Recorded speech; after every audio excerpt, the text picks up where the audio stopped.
इस देश में सिस्टम क्या हो, पार्टी खत्म कर दी जाए इस देश में से। पार्टी की हमें जरूरत नहीं, बिना पार्टी के ये देश अच्छे से चल सकता है। हजारों साल चलता रहा है, अगले हजारों साल भी चलेगा। प्रतिनिधि के रूप में अगर हमें कोई चुनना है तो हम आपस में बैठकर चुन लेंगे। पार्टी क्या होती है? मान लो हमें नागपुर से अगर कोई प्रतिनिधि चाहिए संविधान और देश और सब व्यवस्था ठीक रखने के लिए, तो नागपुर वाले मिलकर तय कर लेंगे। उसमें बीजेपी कांग्रेस क्या होता है? ये जो पार्टी है ना, ये संगठित गिरोह है, गुंडों के, लफंगों के गिरोह बन गए हैं। पार्टी माने गुंडे और लफंगों का गिरोह। इस पार्टी को खत्म करें और बिना पार्टी पर आधारित इस देश में से प्रतिनिधि चुने। प्रतिनिधि मैं चुनूंगा, आप चुनेंगे, दिल्ली से कोई नहीं आएगा।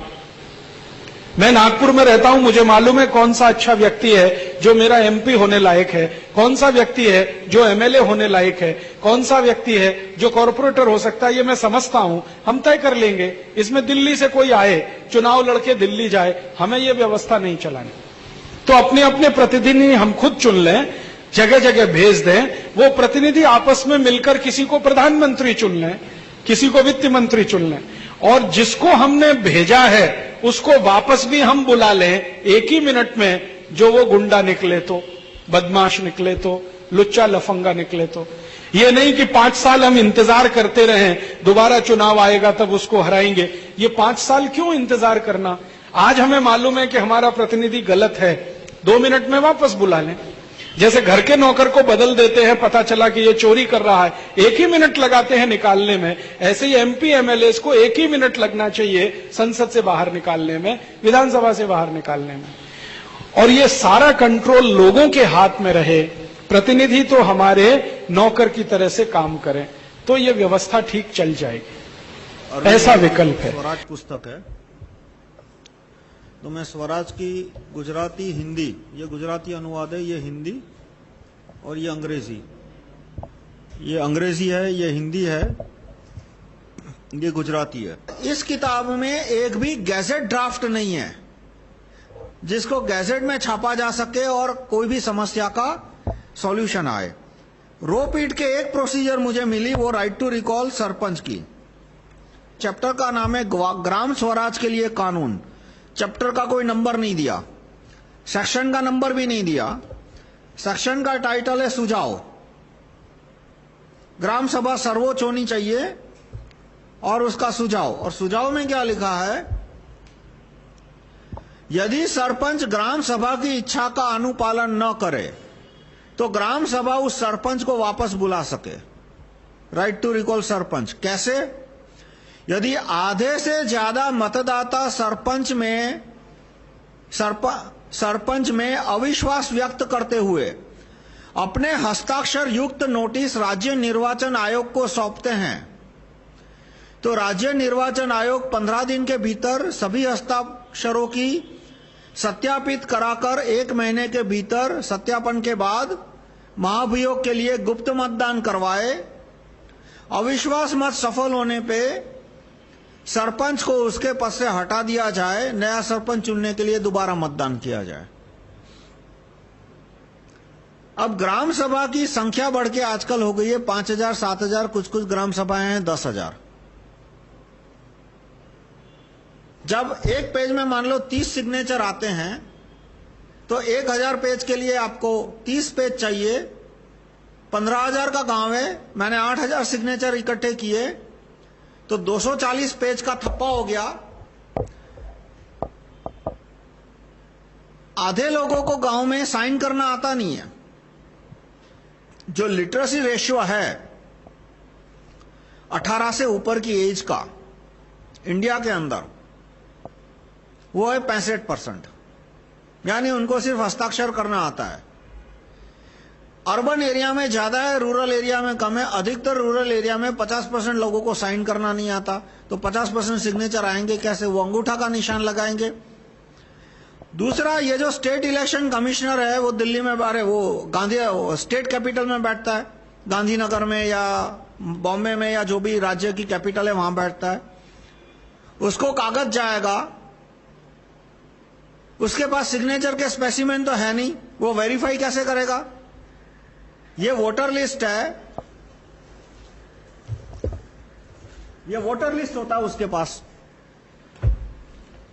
वोटर लिस्ट में कहीं भी सिग्नेचर का स्पेसिमेन नहीं है। तो जो एप्लीकेशन पे 8-10 हजार वोटरों के सिग्नेचर है वो वेरीफाई कैसे करेगा? और पहले तो वो उसको सीरियली सॉर्ट करना पड़ेगा कि कहीं एक ही आदमी ने 2 बार साइन नहीं कर दिया। तो सीरियल सॉर्टिंग के लिए उसका कितना टाइम जाएगा? और सिग्नेचर वेरीफाई कैसे किया? आधे लोगों को साइन करना नहीं आता, वो अंगूठे का निशान लगाएंगे। वोटर लिस्ट देख लीजिए, कहीं भी अंगूठे के निशान नहीं है।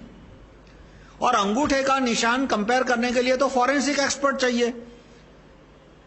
तो ये सिग्नेचर गैदरिंग का प्रोसीजर 100% बकवास है। ये बात मैंने उनको 2004 में कही थी।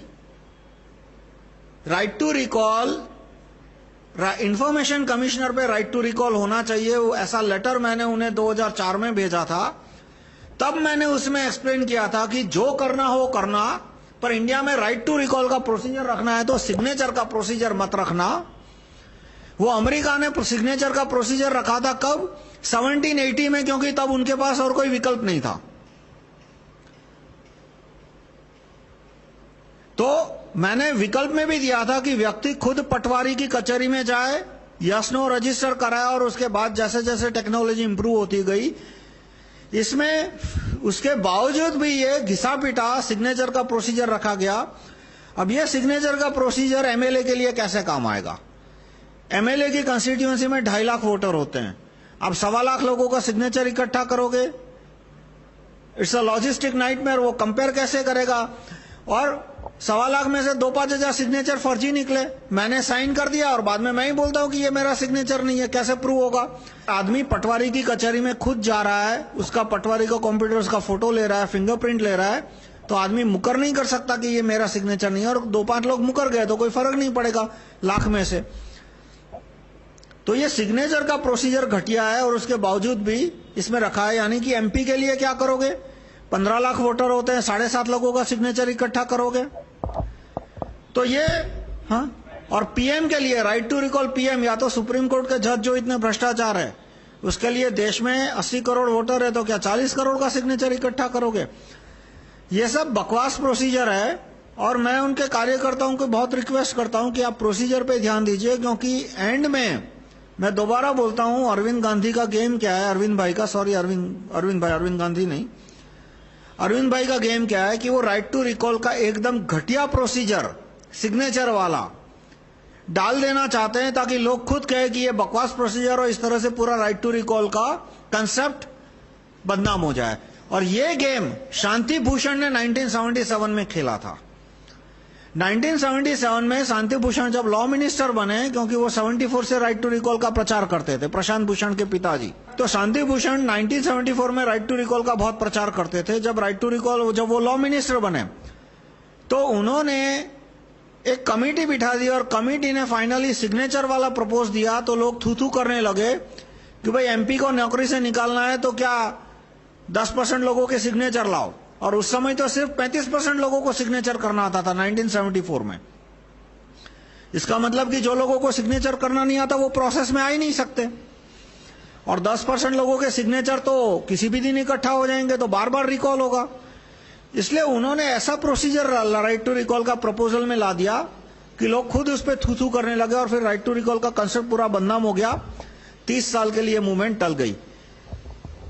तो राइट टू रिकॉल में वो अरविंद भाई सिग्नेचर वाला प्रोसीजर घुसाना चाहते हैं ताकि पूरा कंसेप्ट बदनाम हो जाए।